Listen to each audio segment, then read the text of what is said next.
Hey everyone, thank you for joining us today on Beyond Real Estate with Jalen, where we strive to edutain. That is, educate a little and entertain more. Here we discuss topics surrounding dad life, brief discussion of the current hot topic in the real estate industry, and then end it all up with the business bookend. Before we start getting to know someone else just a little better. Hey everyone, welcome to this week's episode number 12 of Beyond Real Estate with Jalik. I'm Jalen. Joined with me, as always, is Nick Gumpert, and today we're going to be talking about only the bestest and funnest of things. Nick, how are you doing? How was your week? First week of May. Yeah, it was a good week. I would say had some Cinco de Mayo festivities yesterday, some shenanigans in our office, but that's our leaders for you, leading the charge, leading the cause. So they never miss an opportunity to bring people together. There you go. Any Coronas or anything like that, all above board, or what do those festivities include? Yes, Coronas are one spectrum of it. Margaritas are another. Let me think. They had the music going. They had, they had a fun atmosphere. They had the tacos in full force. When at our office, you do not let a holiday of any kind, whether it's a real holiday or not, you don't let it go to waste. There you go. Yep. Yeah. So celebrating Mexico's Independence Day. That's what it is, right? For Americans. It's not really. Nobody in Mexico celebrates it, but yeah. I was actually, funny story about Cinco de Mayo. I was in Mexico a few years ago with Bree on a destination wedding. Yeah, nobody cared.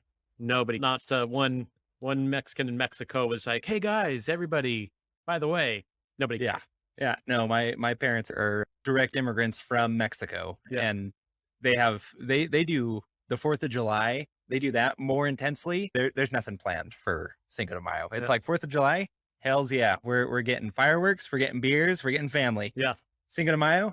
They're like, what are we celebrating? Then let's talk. Let's go and jump right into the fun world of dad life, something that should rarely include Coronas, Mexican music, and tacos. Never. Nick, what are we going to be talking about today in dad life? Yeah, and hashtag dad life wanted to bring up having more of an appreciation for single parents because yes, this is dubbed dad life. Well, and single parents, of course, can be dads, but I guess you and I are speaking on the behalf of the moms out there specifically, just based on our experiences, because the longer I'm a parent, the more appreciation again I have for single parents, because I think, damn, how did you do it? Oh yeah. It takes you just one night of the kid waking up 4 or 5 times to be like, okay, like I'm ringing the bell. Someone else coming in to help. And then you're thinking, wow, if you're a single parent, there's no, like maybe there's a parent that you're living with, or maybe there is someone else that you can lean on in that exact moment, but that's you. Like anyone that helps you at that point is out of the kindness of their heart. Yeah, it's definitely a crazy concept by just dealing with a small person. Yeah, I wanted to touch on a couple of angles on that one. And that first being, you already alluded to the waking up in the middle of the night and the challenges that brings. And then you can quickly go to, you're only talking about one. Like, what about when they have 2 and when they have 3? Like your mom had you and Marcus, right? Growing up, my mom had the 3, me and Josh and Candy. And then I think maybe it's not just single parents, but the house dynamic. I know sometimes a parent is just not around much. Yeah, they're married, but they're just not around much. So might as well be one parent. And I think of, dang. So again, the longer I'm a parent, I think to myself, I have Bree and myself, and we have family to lean on, specifically on her side, with her mom helping out and her godmother helping out pretty regularly. And it doesn't take too long for me to appreciate that assistance to say, geez, because it's nice. Let's be honest. I know I'm spoiled when it comes to being in a healthy environment like this. Nonetheless, it allows me to also be grateful to have that. Because again, thinking of the single parents out there, it's like, how did they do that? Oh yeah. And without having that kind of, it is a crutch of having parents and a partner and being like, hey, I can get to work on time every day. Yeah. That's not my own faculties that allow that to happen. That's Monica able to drive the boys to her parents or my mom to watch the boys. And without that, I'm getting to work late every day, or I'm waking up every day at 6 a.m. just to get the boys ready so that I can get to work on time.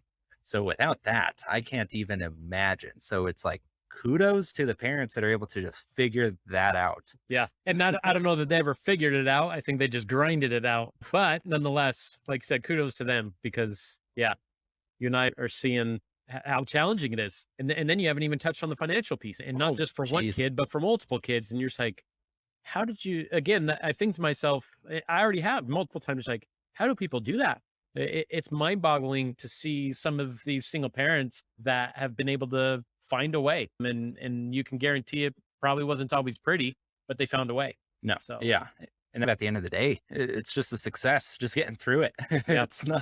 It doesn't have to be their kids went on to be Harvard grads, which happens too, Sure, or at yeah. least in any of the movies. No one's telling the story of the guy that had a full ride from his parents and his parents bought his first house from. That doesn't make for a good inspirational movie, but there are people that come from a single parent and the parent had to work 12 hours a day to put food on the table, which as parents, if I was by myself, I'd be working 12 hours a day. There's no way around it. So it's really crazy and inspiring the amount of work that a loving parent can give to a kid and just what they can do with how limited their abilities as just a single parent are and how they can make that stretch and feel like a lot more than if you're just one parent. But having two parents be in the conversation. So, wow.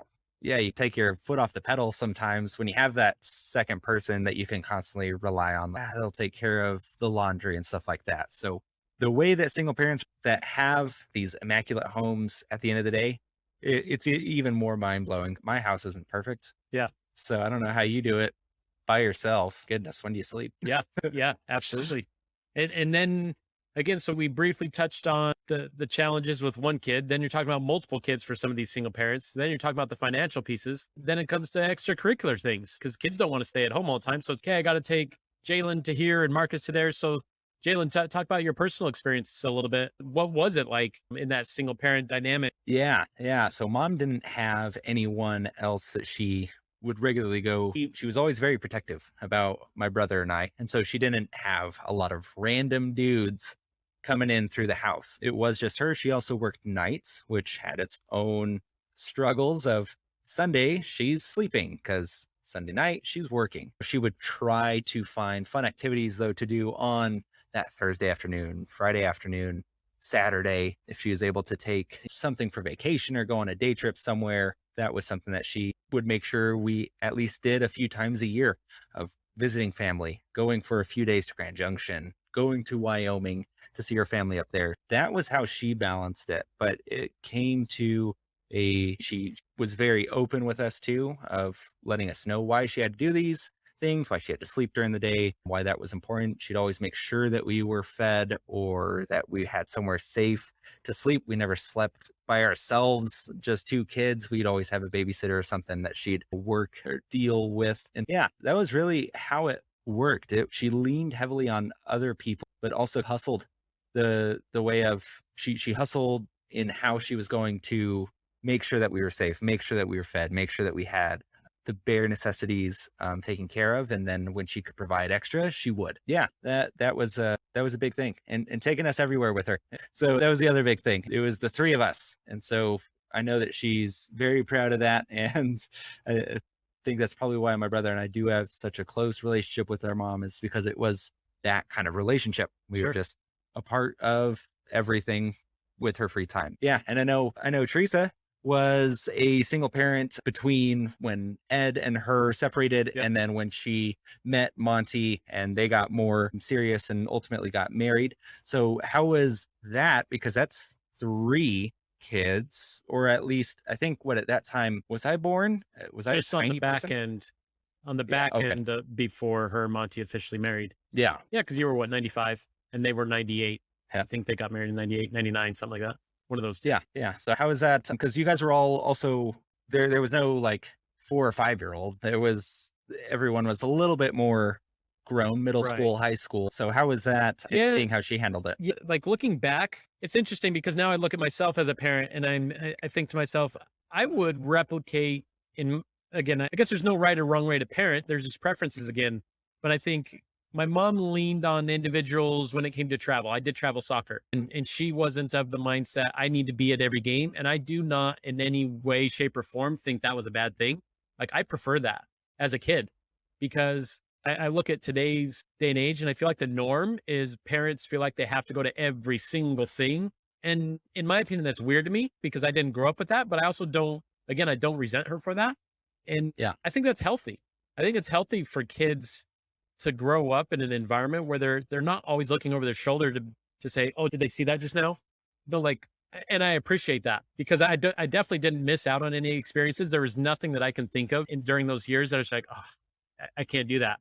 We're just not in a position to do that." Yeah. Yeah, I feel like I had a very good upbringing for her being a single parent, and there again, knowing what I know now, I think to myself sometimes, "Damn, how did she do that again by herself?" I know my dad did give child support. So there again, financially, right? He was never a pain in the butt to give that support where needed. So that did help for that side of things.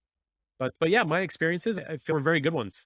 And like I said, she leaned on individuals here and there. And I feel like I would want to be able to do the same. Mhm. It's just interesting this day and age, it's not as normal. It's not as normal to know your neighbors. It's not as normal to carpool to another city when you're going up to Northern California. What's normal is you have 16 players on a soccer team, or you're doing something and all 16 families go, or at least 14 of them. And I don't know. It's odd to me. Yeah, to that point, I remember when my mom was working nights and living in South Denver when a lot of our family was living in North Denver, so she couldn't by any means truck us back and forth. It'd be 40 minutes. We stayed the night at our neighbor in that same apartment complex. We were on the third floor, they were on the first. It was just a lady and her two kids, and we slept on another mattress in the apartment. So, yeah, to your point, that would be very weird to have happen nowadays. Or maybe it does happen. And then to flip it a 180, we were always told never get a ride by a stranger, and it's normal to have Uber and riding with strangers. Yeah. So it's interesting how we flipped ourselves on the head. Like you knew your neighbors before, and now it's no, I don't know my. And then you're just like, don't get in the car with strangers. I'll get in the car with a stranger. You're just like, Yeah. interesting. Only get in the car with a stranger if they're saying that they'll take you somewhere for money. Right. That's the only way. If they're willing to take Exactly. money from you, then it's fine. Then they're good. Yeah. Yeah. No, it's definitely, it's strange the things have gone. And yeah, it's also hard to imagine a single parent nowadays, even with child support. Like that was another thing that my mom was always very honest with my brother and I about is here's how much your dad is paying every month for child support. And it wasn't to be like, hey, like this deadbeat, he's only giving us this amount of money. It would give us some context when our dads would say, what do you mean your mom didn't pay for this? Or what do you mean your mom is needing more money for that? I pay child support every single week. She should be able to afford it. And then no, like our sports, like the sports my brother and I are playing was $200 for registration fees. You only pay $300 a month. Yeah. Like rent is now there, plus regular food, plus my mom made sure that we were clothed and didn't smell bad. Yeah. So Yeah. she paid for all that kind of stuff. So you're like, yeah, at the end of the month, it's not as much money. Or if it was just extra money, $300, yeah, you can splurge and go crazy. It's like there's other things being taken into account here that the 300 sure is nice, like it helps, Right. but it doesn't pay for an apartment. Didn't solve the problems. Yeah. Contributed toward the cause. Yeah, exactly. So and then if someone didn't pay child support that month, it's like she still had to make it work. Yeah. It's not like she's now off I Yeah. don't have to pay rent this month. Hey, Pay it, electric, baby. I didn't get that assistance from my ex or from my son's dad. Can you give me a break Yeah. this month? Yeah. Let's just figure it out. Give me a do-over. Let's just call this, we'll just call it fair. Yeah. Yeah. You bring up another very real aspect of single parent life. It's some have those hit and misses, right? Sometimes they have that X of whether they're married to them or not, but nonetheless, they dip in and out of the life. Sometimes they're there financially, sometimes they're not. And like you said, they have to make ends meet because they can't put life on pause. So Yeah. you just hit on another one. There's like another harsh reality for those of us that do have that significant other and are married. We have it pretty dang good. Yeah. Yeah. And childcare, don't even get me started. Oh man. For inexpensive childcare, like we had our boys in it for a month, and it was $75 a day per kid, which it's like they'll feed them and they'll watch them for 8 hours and whatever it may be. But that's for just 2 days a week. That's all we needed. That's $150 a week, which is $300 per month for only 2 days a week. Yep. It's like, not to mention what is then your peace of mind, because I think that's another, just like, it's, do you trust where you drop them off? Whether that's your experience giving that seed of doubt, or I don't know, just that hope that they're in good hands, right? You're just like, I heard they were okay, or I just heard of them and I needed somebody. Like, again, what is your peace of mind worth? Yeah. No, it's an interesting concept. Yeah. Single parents. Yes. And I guess this whole segment was just us shouting out to awesome single parents that make it work and get things done. Yeah. Like, hot damn. So we're coming up on Mother's Day. So whether you're a single mom or not, to all you moms out there, thank you. Thank you for everything you've done. Yeah. And I think they do it for Father's Day with single mothers and shouting out to Father's Day. So I think it's just as fair to do the same for single fathers on Mother's Day. Yeah. You're taking the role of both parents. Yep. So shout out to all those single fathers out there. Kudos to you. You're stronger people than we are. And we would have to do a lot of growing to be in the same thing that you deal with every day. Nick, that's all I got on this one. Anything you want to say? Wrap us up? No, I think just giving a shout out to the other side of it, single dads out there, you're not forgotten. So keep up the good fight, and let's roll on out of this one. Give it a quick break. We'll come right back into our real estate roundup. Hey everybody, just wanted to let you know, regardless of how you want to learn about the real estate market, I have you covered. If you want to read about it, I've got a blog. If you want to listen to it, you're doing it right now. You can watch me on my YouTube channel. And if you want to experience it, I can help you personally navigate the real estate space. Regardless of how you want to stay informed or experience real estate, I got you covered. Just reach out at your convenience. Hopefully we'll talk soon. Hey everyone, welcome back. Thanks for joining us again, or rejoining us after that small potty break so that we can talk about the real estate roundup. Transition. Tell me what you think about this. I was thinking, do you know Woody's Roundup, the show, it was in Toy Story 2. Still haven't seen Toy Story 2. Okay, just go over your head. We'll on to the next. Anyways, so today for Real Estate Roundup, we're going to be talking, does working with any structure take away or add value? So this is going to be going to all those people that are working in real estate. And I think I'm going to say that it can be applied to anyone. There's literally entire fields called supply chain management, where their whole job is to just structure the supply chain. So this can be applied anywhere. But does working with the structure take away or add value? So Nick, before I jump into this, do you work in a structure for your day-to-day business, or how is your daily workday structured? I have a structure, yes. Do I always stick to it 100% of the time? No. But I think that's the beauty of having structure, is it gives you a framework to come back into when you do get lost in the minutia at some point, or you just take a day off, or you have something spontaneous, as both of us are new dads. Something comes up and it can ring you back in. Yes, I do have a structure, and a concept that I've been pretty consistent with is working on my business during the morning and working in my business during the afternoon. Again, definitely not perfect in that space. Nonetheless, it gives me a reference point to work out of and off of when it comes to scheduling and prioritizing what to do, when to do it, why to do it. Yeah, definitely. And that definitely helps at least progress the business too, especially if you're an entrepreneur. Sometimes when just on a daily basis, you're like, is what I'm going to be doing today is it going to move my business forward? Am I going to see any results from this? And so if you have a structure that you keep to that does produce results, and it's just it becomes a matter of how much time, effort, and man hours you put into that, you'll be getting, over time, you start being able to predict how much income you're going to produce, what those results will be. If I call 50 people, I should get 4 leads out of that. If I have 4 leads and follow up with them regularly, I should get 1 closing per month. And so it's okay. So if I call 50 people a day, 5 days a week or 4 days a week, that means that I should equate to roughly 4 deals will come out of that week. Great.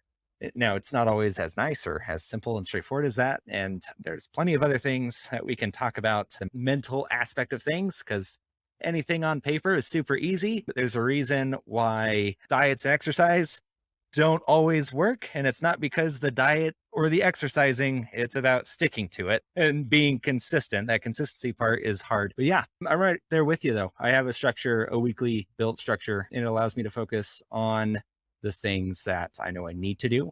And it also allows me to not worry about getting to the things I know need to be done. With those activities of working on your business in the morning, what do some of those consist of? Follow-ups Okay. with leads that I might have, whether it be searches for them, reading, taking time to do something that I enjoy personally. Might be learning, looking at the market, looking for trends. I track things on a daily, and then I'll share information weekly, bi-weekly at the most. So that morning time gives me that allotted to do some of those things that I don't want to have to be doing during the afternoon. And then afternoon, the concept of that is most people aren't available in the mornings to do much. And if they are, you just shift a little bit, right? So for a family that says, Nick, we can only see houses before 11 a.m. because we're working in the afternoon due to our work schedule, then again, I think that the beauty of structure is it gives you the flexibility to change, but you're doing things on purpose versus just doing things and hoping you got to everything. Or even worse, you have a to-do list, but you always say, no, I got later. And then later turns into tomorrow. And then today turns into tomorrow. And then you're looking at Friday and you're just like, oh, I have so much to do today and it's the end of the week and I haven't done anything. So that's, Yeah.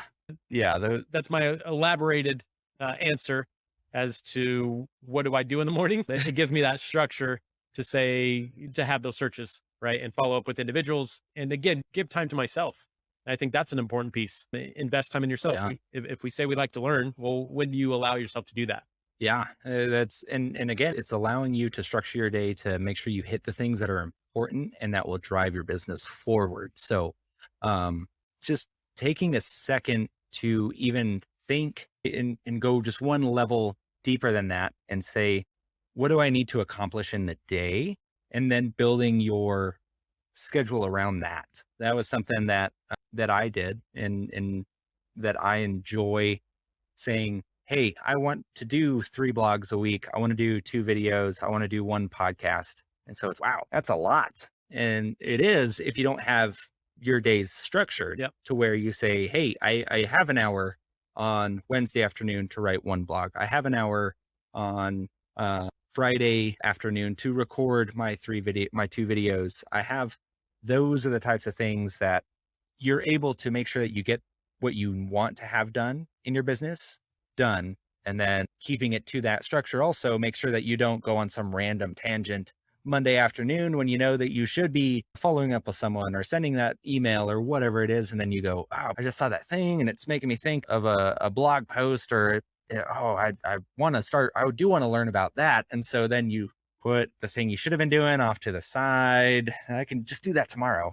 And then you're now doing some random thing that, it's beneficial. And that's where we lie to ourselves. It's beneficial, but now's not the right time to do it. On that note, I think a couple of nice inventions that we have at our disposal with technology. One, that little do not disturb on your cell phone is brilliant. So for those, but I'm so busy. If you want to give yourself time, whether it's to read, whether it's to follow up and push your do not disturb on. So you're not going to feel your phone vibrate or hear the sound, because I think that's one of our biggest challenges is distractions, right? It's, okay, I have all this on my to-do list and I'm going to get it done. And then you're just like, who's that? Got to answer them. And you can't convince me that your friends are going to unfriend you if you don't respond to them in 10 minutes. Another nice little piece of technology on your cell phone is a timer. So if whatever that task is, this is something that I appreciate from a coach that I have. It's time block. So give yourself 20 minutes. Put that phone on do not disturb, 20 minutes, whether that's for your home searches, for your clients, if you need more time, whatever. But then you're not feeling bad and saying, oh, did I put enough time? Figure out whatever time amount you want, push on that do not disturb and gut it out and really immerse yourself in that situation. So you're giving your full attention to it versus dabbling in it for 2 minutes, respond to that text, come back for a minute, got to take the phone call. And now you still got that thing on your to-do list at 5 p.m. and you're just like, oh, I didn't complete. Yeah, and be flexible with yourself too. If you're finding that one task, I time block myself for 30 minutes, but 30 minutes just never is enough. Give yourself an hour. Yeah. Next week, give yourself an hour. Yeah. And then, oh, an hour is too much. I think 45 minutes is about right. Okay, adjust it. This is the beauty of it. Yeah. And if you're struggling with there's not enough time, look at your day. Can you wake up earlier? There's always going to be give and take. And I think for anybody that our solutions have to be better than the excuses we create for ourselves. I think that's a big thing because I think we can always create an excuse for I don't have enough of this. There's not enough of that. There just isn't that much of this. Well, figure out and focus on the solution versus dwelling on the problem. Because I think the successful people have figured out that solutions are where problems are solved. It's not dwelling on it and hoping it changes. 100%. So whatever excuse you had to not adhere to your diet or to your exercise routine and it's complete BS, forget it. Okay. Like you got to move past it. Yeah. I'm right there with you. I'm working on that dad bod. But at the same time, I know that it's all me. Like I know there's plenty of excuses and reasons I give myself every day to not do it.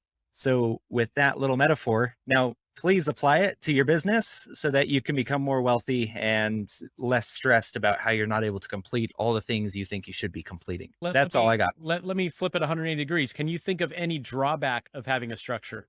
What that takes away from? I think if you have a incorrectly built structure, it can limit you the same way as not having a structure. So if a structure is meant to make sure that you get priorities done, but then you become so rigid in your structure that you and not flexible with yourself that you then start using your structure as an excuse to not do the things you know you should be doing. It's almost like the exercise is perfect. It's almost like if you're like every day I go and work out right after work, and it's what you're giving up though is you're sacrificing time with your family. Maybe you can if you move the time you work out to a different part of the day, then you're no longer just giving up family time. It's that same thing with this. If you're saying, nope, I have to do this is the time that I gave myself to do it. Now there's more pressing things for your business that you're putting off or you're not doing at all. And those are the things that you're deciding to sacrifice because you've set up the structure and you like the way it is. It's not going to, if the structure is now getting in your way for success because you're not allowing yourself to be fluid, or as your business grows, you're not rearranging it. Oh, I'm becoming more busy. I can only give myself 30 minutes for this and break down this project into 2 weeks. It's now a 2-week project instead of 1, but it's because I'm doing more pertinent things. I think you have to reassess where you're at, especially with business on a weekly basis, to make sure that you're actually still trying and working towards the goals that are going to continue to make you more successful. And that can mean reevaluating what your structure is for that week or what next week, or revaluing your structure as well. So just the only way that a structure becomes a problem is if it becomes so rigid that it starts inhibiting you. So be flexible is the easy answer to that big problem. Yeah. And I'll piggyback on something you alluded to, which is after the fact, figure out was that successful for me or not? Did that work for me or not? Because guess what? You chose it. So if it's not successful, figure out what needs to be tweaked. Do you need to spend a little bit more time somewhere? Do you need to spend a little bit less time somewhere? And that's where self-awareness and responsibility and accountability come into play. And again, stop blaming the day for not being long enough and start figuring out a solution to say, how can I be more efficient with time? Right? Yeah. So 100%. And the last thing before we leave, and maybe we'll talk about this on another day, is it might mean that you have to hire someone to do some tasks for you that you're like, I still want this to be done, but I don't have enough of my time to do it. Yep. That's why you hire someone else. That's literally what a job is, doing something that someone else above you did not want to do. So that's a very crude form of it. But in this case, that works. Virtual assistants, especially in the real estate world, are very popular. Might be worth looking into. If you're like, I have no time to do anything, probably means you're doing too much of stuff that you don't need to be doing. Like, time to pass the reins. Yeah, that's all I have. Nick, any final thoughts? No, I think you concluded in a good spot because it didn't delve too much into that topic, but it touched on one that probably needs to come up here in the future. So with that being said, let's take another short break and we'll be back with Business Bookend.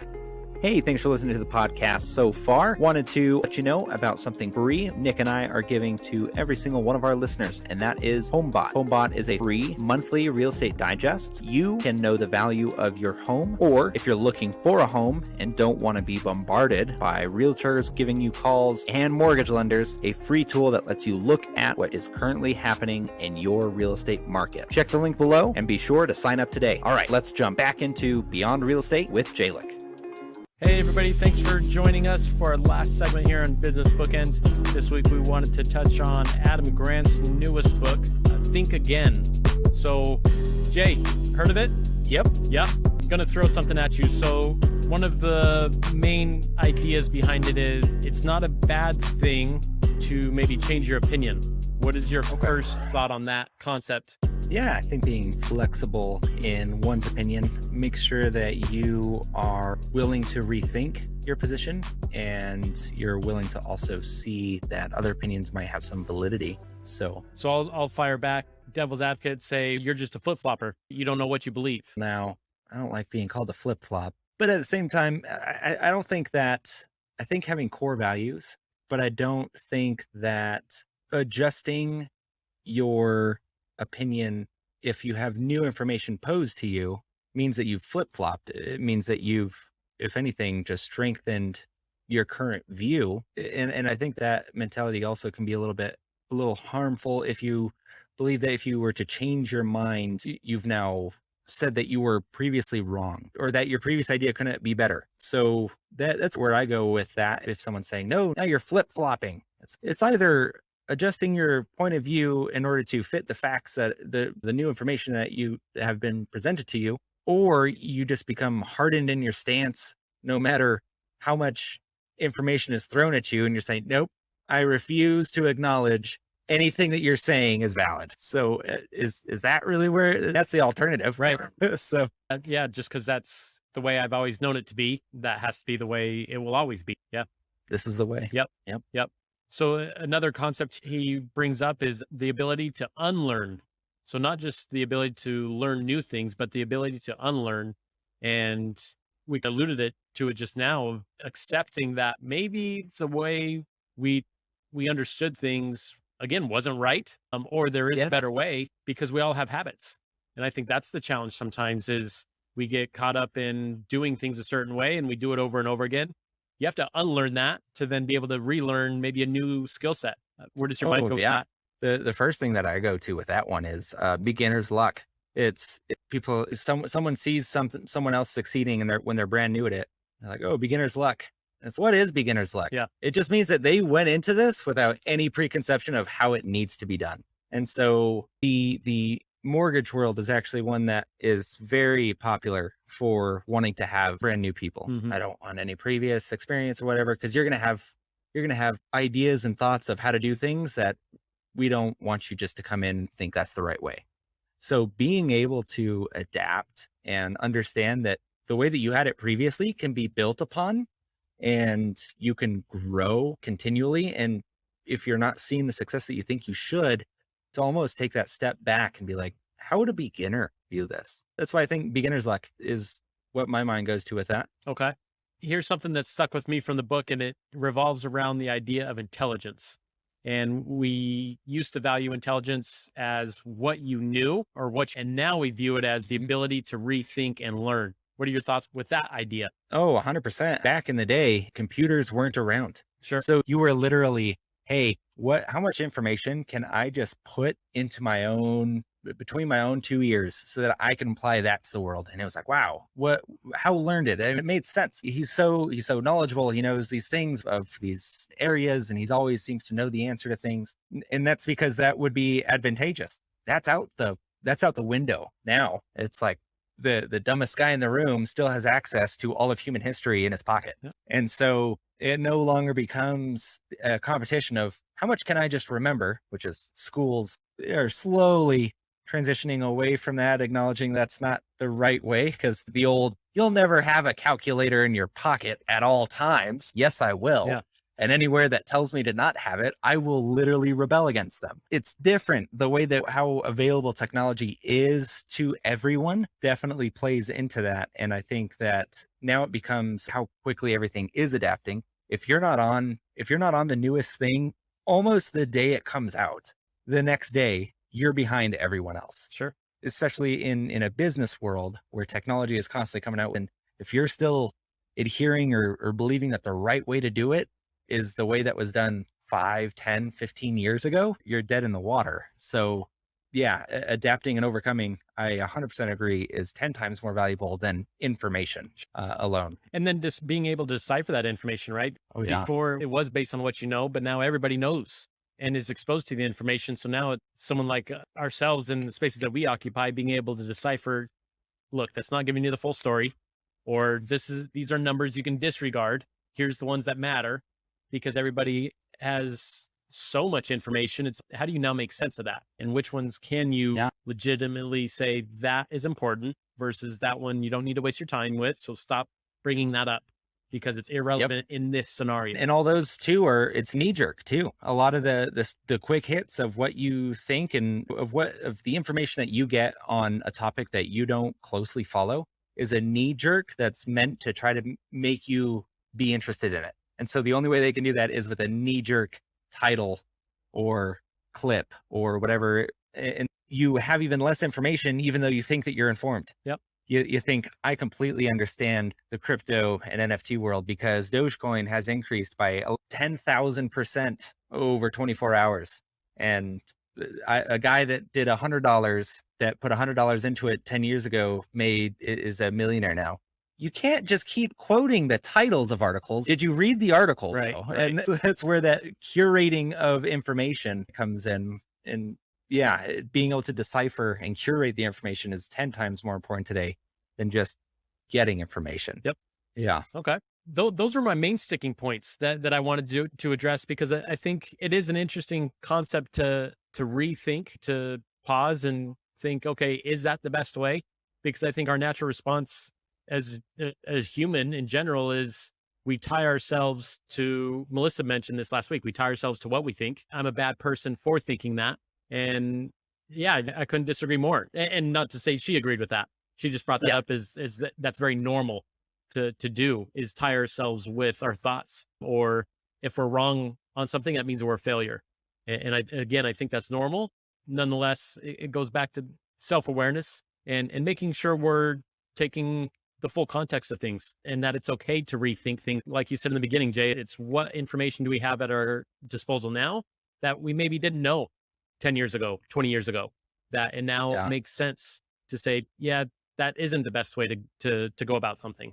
So 100%. And on that note too, after reading that book, was there anything that you directly changed, or I actually haven't given a second thought to this or that for a while? No, not that I changed. I guess it reinforced the idea that questioning things is okay. Yeah. I like to question things and debate things. Sometimes I love playing devil's advocate with people, not because I believe the other side, but just to say, but what about that? No, it didn't make me unthink something that I necessarily had a bias to, at least not that I can think of right now, but it definitely it reinforced something that I wondered, which is it okay? Is it okay to rethink ideas that I believed something when I was 18 and now I'm just like, God, I was an idiot.